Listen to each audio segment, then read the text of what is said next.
Hello everyone. मेरा नाम doctor Shakeel है। मैं कंसल्टेंट न्यूरोसर्जन हूँ गंगा जल हॉस्पिटल में। आज हम बहुत इंपॉर्टेंट टॉपिक के बारे में बात करने जा रहे हैं जिसके पेशेंट बहुत सारे एनकाउंटर होते हैं ओपीडी में, स्पेशली नेक पेन के साथ। सर्वाइकल स्पॉन्डिलाइटिस जिसे कहते हैं। तीन टर्म्स होते हैं, एक सर्वाइकल स्पॉन्डिलाइटिस, एक होता है सर्वाइकल स्पॉन्डिलाइसिस और एक होता है सर्वाइकल स्पॉन्डिलोलिस्थेसिस। इन तीनों टर्म को समझना एक जरूरी है आम व्यक्ति के लिए, और कह सकते हैं अगर स्टूडेंट्स है तो उनके लिए जरूरी है एग्जाम के लिए। लेकिन स्पॉन्डिलोसिस, स्पॉन्डिलाइटिस और स्पॉन्डिलोलिस्थेसिस में डिफरेंस होता है। स्पॉन्डिलाइसिस मींस ये होता है कोई भी स्पाइन डीजेनरेट हो रहा हो, एज के साथ डीजेनरेट हो रहा हो, तब उसमें बोन का इंक्रीमेंट, जो नॉर्मली हम लोग समझते हैं कि हड्डी का बढ़ जाना, हड्डी का बढ़ जाना और उसके वजह से नसों का दबना, ये एक मेन कारण होता है जो रूटीन पेशेंट में मिलता है, जिनको जो ओल्ड एज होते हैं। दूसरे पेशेंट ऐसे होते हैं जिनमें इन्फेक्शन हो जाए बोन में, स्पॉन्डिलाइटिस कहते हैं। इन्फेक्शन हो जाए, चाहे वो टीबी का इन्फेक्शन हो, मेनली टीबी के सर्वाइकल कम मिलते हैं, लंबर या थोरेसिक स्पाइन में ज्यादा होती है टीबी। अदर इन्फेक्शन हो सकते हैं, वो इन्वॉल्व करते हैं सर्वाइकल स्पाइन में। और या फिर लिस्थेसिस, लिस्थेसिस मेनली सर्वाइकल स्पाइन में ट्रॉमा के बाद होती है और वैसे कॉमन नहीं है इतनी। लिस्थेसिस नॉर्मली लंबर स्पाइन में ज़्यादा कॉमन होती है, जो वेट बेरिंग एक्सरसाइज करते हैं उनमें, या फिर ऐसी फीमेल्स हैं या फिर ओल्ड एज पेशेंट हो, उनमें सब में ये कॉमन होता है। तो हमें यहाँ पे डिस्कस करना है कि पेशेंट के बारे में सिम्टम्स क्या होते हैं, उसको पेशेंट को क्या क्या कंप्लेंट्स होती हैं सर्वाइकल स्पाइन में। उसके बाद पेशेंट में क्या चीज़ उसकी एडवाइस की जाए, क्या डायग्नोसिस कैसे बने कि उसको सर्वाइकल का ही पेन है, या फिर उसमें और क्या चीज़ हो सकती हैं कि हम ट्रीट कैसे करेंगे, कैसे कर सकते हैं ट्रीट। दूरबीन विधि द्वारा कोई ट्रीट कर सकते हैं, या फिर हमको ओपन सर्जरी करनी पड़ती है, आगे से सर्जरी करनी पड़ती है, या फिर हम पीछे से सर्जरी करेंगे, किस साइड से सर्जरी करेंगे, ये भी हमें डिसाइड करना होता है। पहले तो एज ग्रुप पे हम बात कर लेते हैं। एज ग्रुप मतलब अगर बच्चे हैं उनमें सर्वाइकल की कौन सी पैथोलॉजी होती है, तो आप यहाँ पे अगर देखेंगे तो बहुत ध्यान से, तो यहाँ पे ये ऑक्सीपिट वाला एरिया है और उसके बाद 7 वर्टिब्रास होती हैं स्पेशली स्पाइन में, C1, C2, 3, 4, 5, 6, 7। इन 7 वर्टिब्रा में अगर आप बहुत ध्यान से देखेंगे तो एक रेड चीज़ जा रही है जो आर्टरी होती है, नॉर्मली कहते हैं नस। ये भी एक नस है लेकिन ये ब्लड वेसल है, जिसे वर्टिब्रल आर्टरी कहते हैं। उसके बराबर में कुछ येलो कलर की नसें निकल रही हैं जो नर्व्स होती हैं, जो नर्व्स वर्टिब्रा के नीचे से निकल रही हैं। कंटिन्यूशन में आप देखेंगे C1, 2 स्पेशली C1 के नीचे से नहीं निकलती है, C1 नहीं होती है, C2, C3, C4, 5, 6, 7। ये नर्व्स हमारी स्पेशली अपर आर्म को सप्लाई करती हैं। इनके सिम्टम्स क्या होते हैं, अगर एज कम है पेशेंट की, बच्चे हैं, बच्चों में स्पेशली जन्मजाति बीमारियां होती हैं, जिसे स्पेशली बेसिलर इन्वेजिनेशन या CV जंक्शन एनोमली कहते हैं। CV जंक्शन एनोमली में पेशेंट को नेक पेन ऐसे बच्चों में ज़्यादा होती है जो स्पेशली हाइट कम है जिनकी, उनमें होता है। और इसको हम ट्रीट कैसे करते हैं ये भी हम आगे डिस्कस करेंगे, लेकिन उससे पहले कि उनमें सिम्टम्स क्या मिलते हैं, क्या क्या परेशानियां हो सकती हैं।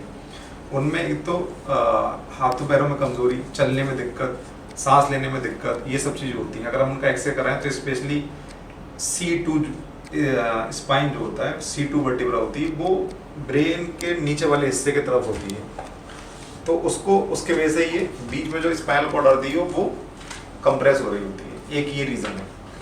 दूसरा रीज़न है पेशेंट्स में ट्यूमर्स हो सकते हैं स्पाइन में। बच्चों में भी ट्यूमर होते हैं सर्वाइकल कॉर्ड के स्पाइन पे, सर्वाइकल कॉर्ड के रीजन पे ट्यूमर्स होते हैं, उनमें भी ऐसा हो सकता है।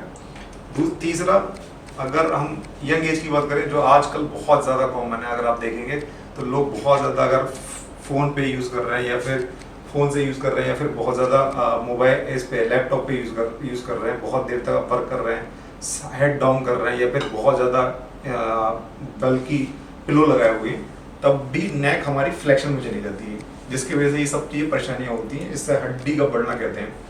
हड्डी आपने देखा होगा यंग पेशेंट में स्पेशली मसल स्पाज्म हो जाता है, बैक ऑफ द मसल नेक, ठीक है।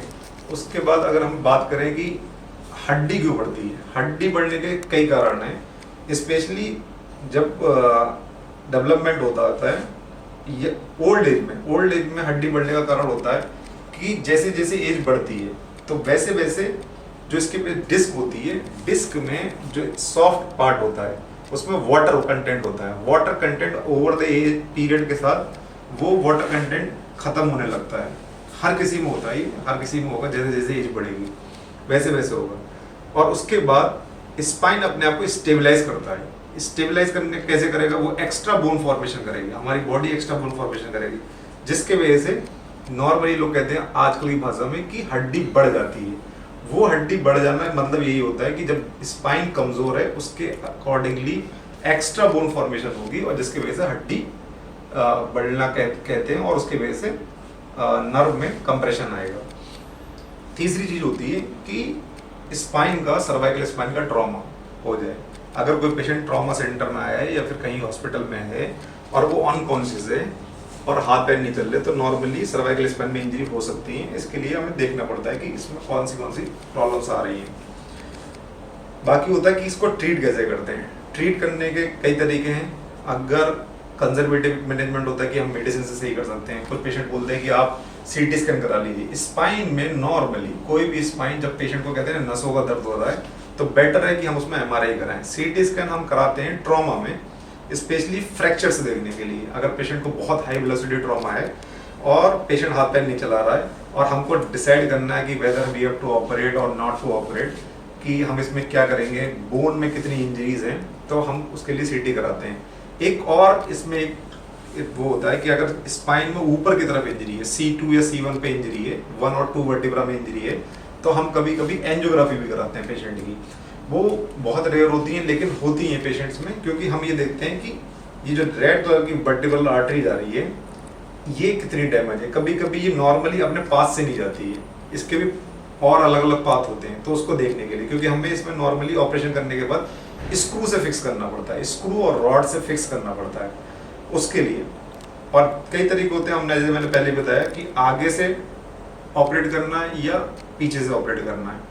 तो आगे से ऑपरेट करने के लिए अगर वर्टिब्रा बहुत खराब है तो हम आगे से ऑपरेट करते हैं, वर्टिब्रा को हम निकाल देते हैं और बीच में केस डाल देते हैं, ठीक है। और पीछे से ऑपरेट करने के लिए हमें स्क्रू डालने पड़ते हैं, स्क्रू और रॉड, और उससे हमें फिक्स कर देते हैं स्पाइन को। और अगर हम बात करें ट्रॉमा की, तो ट्रॉमा में कभी कभी अगर ये, जैसे मैंने बोला स्पॉन्डिलोलिस्थेसिस, अगर कभी कभी वर्टिब्रा बहुत आगे आ जाए, दूसरी वर्टिब्रा के ऊपर से आगे आ जाए, तो हम उसको ट्रैक्शन लगा के, हेड पे ट्रैक्शन लगाते हैं, 2 पिन से लगाते हैं और ट्रैक्शन से उसका अलाइनमेंट करते हैं, तब उसको जाके हमें फिक्स करते हैं। ये सब स्पाइन में किया जा सकता है। इसके और भी तरीके हैं ना। नॉर्मली हम ओपन सर्जरी करते हैं, अब एंडोस्कोपिक सर्जरी भी होने लगी है, और माइक्रोस्कोप के द्वारा करते हैं, तो बहुत ईजी होता है कि हम छोटे से इंसिजन से, मतलब छोटा सा चीरा देके एक डिस्क एरिया को निकाल के उसमें स्पेसर डाल देते हैं, मेटल डाल देते हैं। और आज के ज़माने में लोग कहते हैं कि सेफ नहीं है, सेफ सर्जरीज हैं, अगर प्रिकॉशन से लिए जाएं ईजिली सर्जरी होती है, बहुत ईजी कर सकते हैं हम इसको। पेशेंट में कभी कभी पेशेंट बोलते हैं कि हाँ पेशेंट के पैर, हाथ पैर नहीं चल रहे हैं। जब सर्वाइकल स्पाइन में इंजरी होती है, कभी कभी पेशेंट की सांस भी लेने में दिक्कत होती है, इसको सिंगल ब्रेथ काउंट कहते हैं। स्पेशली C3, C4, C5 की नर्व जो है ना, वो डायफ्राम को सप्लाई करती है, हमारी सांस की जो पर्दा होता है उसको सप्लाई करती है। अगर C3, C4, C5 किसी भी जंक्शन पे इंजरी है, अपर स्पाइनल कॉर्ड कहते हैं, उसमें इंजरी है, तो डायफ्राम भी मूव नहीं करेगा और पेशेंट को डिस्निया होगा। डिस्निया मतलब सांस लेने में परेशानी होगी, और जब सांस लेने में परेशानी होगी तो वो पेशेंट इम्प्रूव करना मुश्किल है। कभी कभी वो वेंटिलेटर पे भी जाते हैं पेशेंट ऐसे।